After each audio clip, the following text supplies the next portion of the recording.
नमो श्रीयतिराजाय विवेकानन्दसूरये सच्चित्सुखस्वरूपाय स्वामिने तापहारिणे। পূজনীয়া ভগিনী নিবেদিতার রচনা স্বামীজিকে যেরূপ দেখিয়াছি গ্রন্থ থেকে পাঠ। অনুবাদক পূজনীয় স্বামী মাধবানন্দজি মহারাজ। পৃষ্ঠা সংখ্যা ৭৭। ক্ষীর ভবানী। ওই দিন অপরাহ্নে দেখিলাম তিনি নৌকায় ফিরিয়া আসিতেছেন। নৌকা স্রোতের উজানে চলিতেছে। তিনি এক হাত নৌকার ছাদের বাঁশের খুঁটি ধরিয়া সামনে দাঁড়াইয়া আছেন। তাহার অপর হাতে একছড়া গাঁদা ফুলের মালা। তাহার আকৃতি যেন পরিবর্তিত হইয়া গিয়াছে। বজরায় প্রবেশ করিয়া তিনি নীরবে মালা ছড়াটি এক এক করিয়া সকলের মস্তকে স্পর্শ করাইয়া আশীর্বাদ করিলেন। অবশেষে মালাটি একজনের হাতে দিয়া বলিলেন, এটি আমি মাকে নিবেদন করেছিলাম। তারপর তিনি উপবেশন করিলেন এবং হাসিতে হাসিতে বলিলেন, আর হরিওম নয়, এবার মা মা। আমি নিস্তব্ধ বসিয়া রহিলাম। কথা বলিবার চেষ্টা করিলেও পারিতাম না। এমন কিছুতে স্থানটি এরূপ ভরপুর হইয়া গিয়াছে যে চিন্তার স্রোতও যেন থামিয়া গিয়াছে। তিনি আবার বলিলেন, আমার সব স্বদেশ প্রেম ভেসে গেছে, আমার সব গেছে, এখন কেবল মা মা। ক্ষণকাল নীরবতার পর তিনি কেবল বলিলেন, আমার খুব অন্যায় হয়েছে। মা আমাকে বললেন, যদি বা শ্লেচ্ছরা আমার মন্দিরে প্রবেশ করে, আমার প্রতিমা অপবিত্র করে, তাতে তোর কি? তুই আমাকে রক্ষা করিস না আমি তোকে রক্ষা করি? সুতরাং আমার আর স্বদেশ প্রেম বলে কিছুই নেই। আমি তো ক্ষুদ্র শিশু মাত্র। তারপর তিনি নানা বিষয়ে এবং অবিলম্বে কলিকাতা যাত্রার কথা বলিলেন। গত সপ্তাহের নানারূপ মানসিক দুশ্চিন্তার ফলে তাহার যে শারীরিক অসুস্থতা দেখা দেয় তাহারও উল্লেখ করিলেন। সস্নেহে বলিলেন, এখন আমি এর চেয়ে বেশি বলতে পারব না, নিষেধ আছে। বিদায় লইবার পূর্বে আবার বলিলেন, কিন্তু আধ্যাত্মিকতার দিক থেকে আমি কোনো রূপ প্রতিজ্ঞাবদ্ধ হইনি। পরবর্তী কয়দিনে আমরা স্বামীজিকে অতি অল্পই দেখিয়াছিলাম। তবে পরদিন প্রাতরাশের পূর্বে আমাদের মধ্যে দুইজন অতি অল্পক্ষণের জন্য তাহার সঙ্গে নদীর তীরে উপস্থিত ছিলেন। এমন সময় নাপিতকে আসিতে দেখিয়া তিনি বলিলেন, এসব আর থাকবে না। তিনি চলিয়া গেলেন এবং আধ ঘণ্টা পরে ফিরিয়া আসিলেন একেবারে মুণ্ডিত মস্তকে। গত সপ্তাহে কঠোর তপস্যা ও সাধনার দ্বারা তিনি যে দিব্যদর্শন লাভ করিয়াছিলেন তাহার বিশেষ বিবরণ আমরা মধ্যে মধ্যে তাহার কথা বা আচরণের মাধ্যমে অনুমান করিয়া লইতাম। এখন ওই সকল স্মরণ করিয়া বর্ণনা করা অসম্ভব বলিয়াই মনে হয়।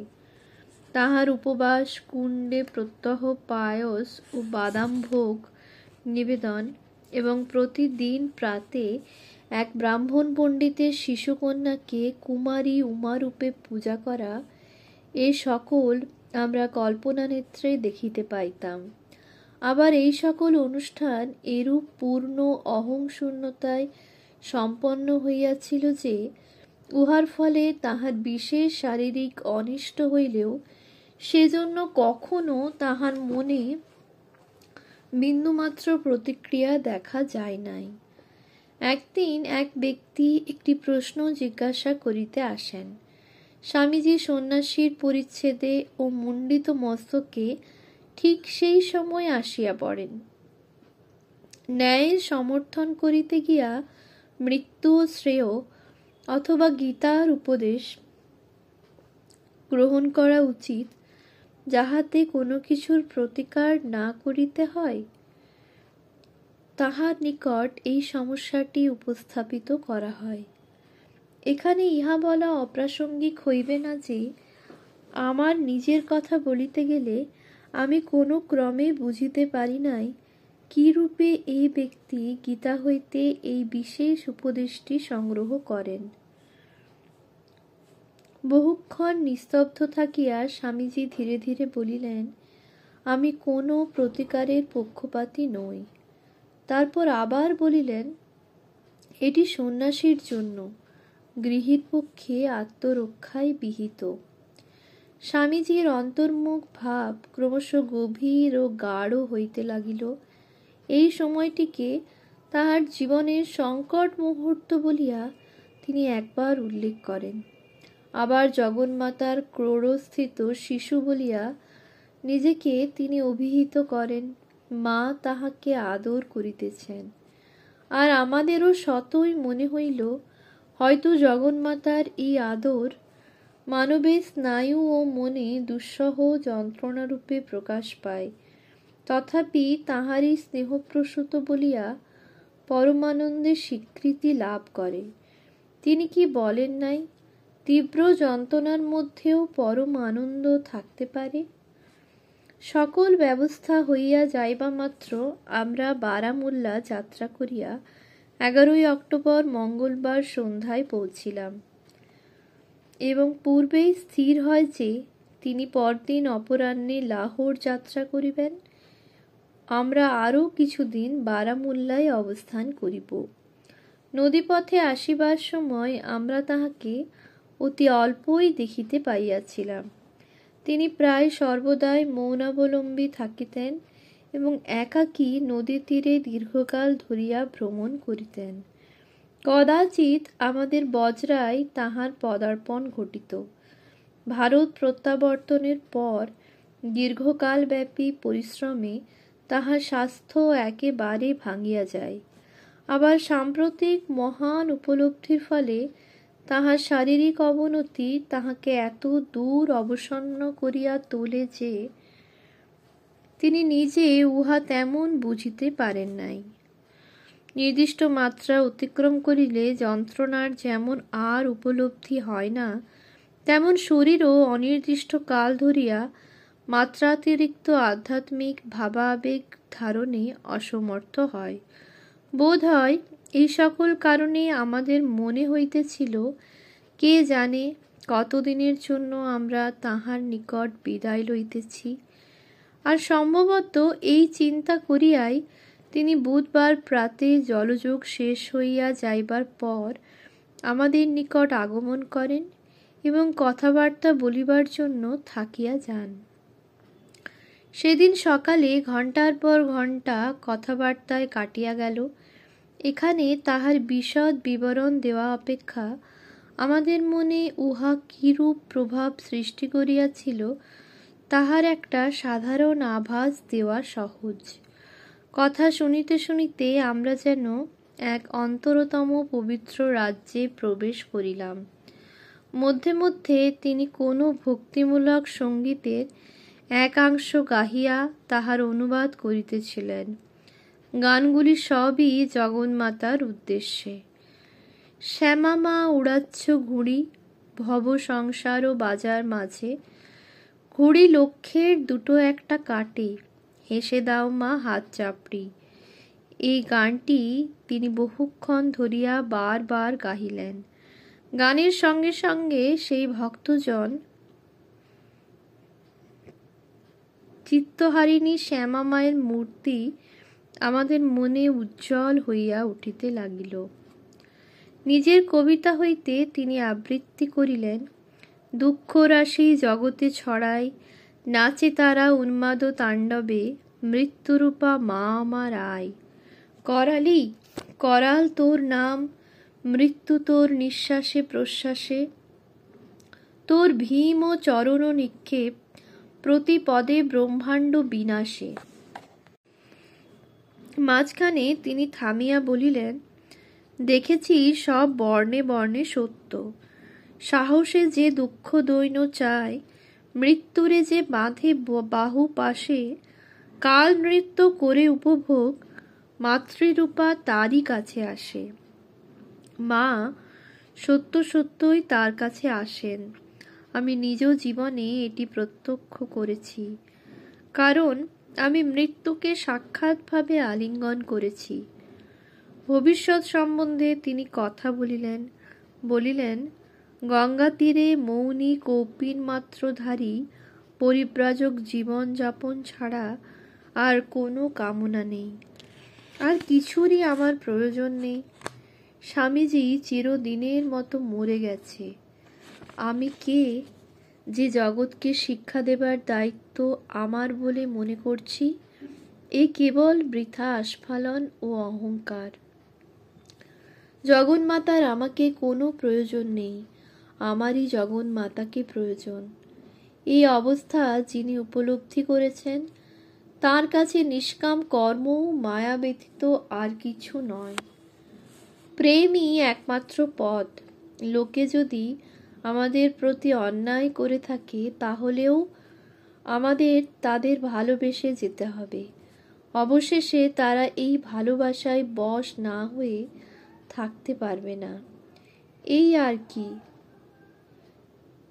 তথাপি এই কথাগুলি লিপিবদ্ধ করিতে গিয়া আমি বেশ বুঝিতেছি, ইহারা যে বিশাল হৃদয়ের ভাষা, তাহার বিন্দুমাত্র আভাস আমি দিতে পারিব না।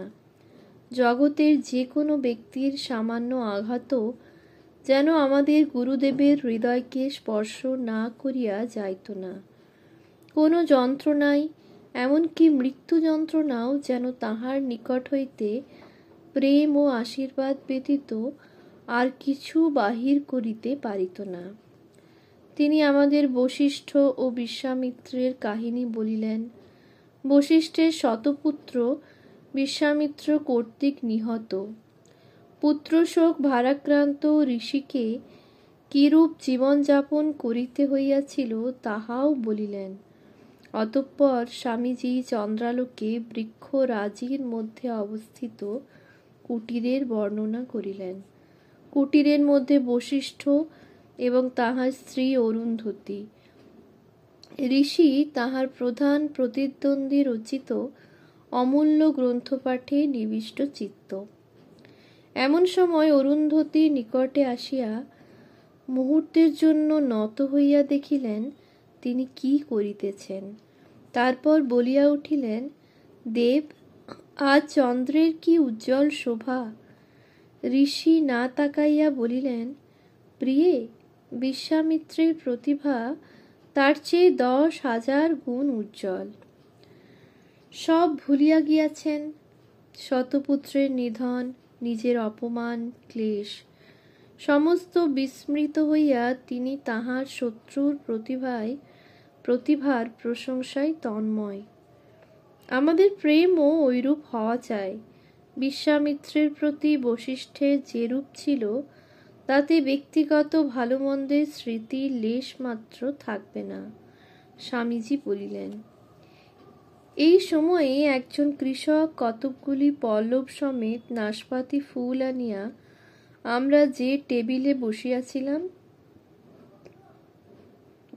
তাহার উপর রাখিয়া দিল। আমাদের মধ্যে একজন সেগুলি তুলিয়া লইয়া বলিলেন, স্বামীজি, পূজার জন্যই এ ফুলগুলির সৃষ্টি, কারণ এদের ফল হবে না। কিন্তু তিনি তাহার দিকে স্মিত হাস্যের সহিত দৃষ্টিপাত মাত্র করিলেন। আর তিনিও স্বামীজির প্রগাঢ় তন্ময় ভাব ভঙ্গ করিতে না পারায় ইচ্ছা সত্ত্বেও ফুলগুলি তাহাকে নিবেদন করিতে পারিলেন না। স্বামীজি সত্যই চলিয়া গেলেন। ভৃত্য, মাঝি, বন্ধু, শিষ্য, পিতামাতা ও সন্তান সকলে মিলিয়া আমরা তাহার নিকট বিদায় লইবার জন্য বড় রাস্তার উপর টাঙ্গা পর্যন্ত গেলাম।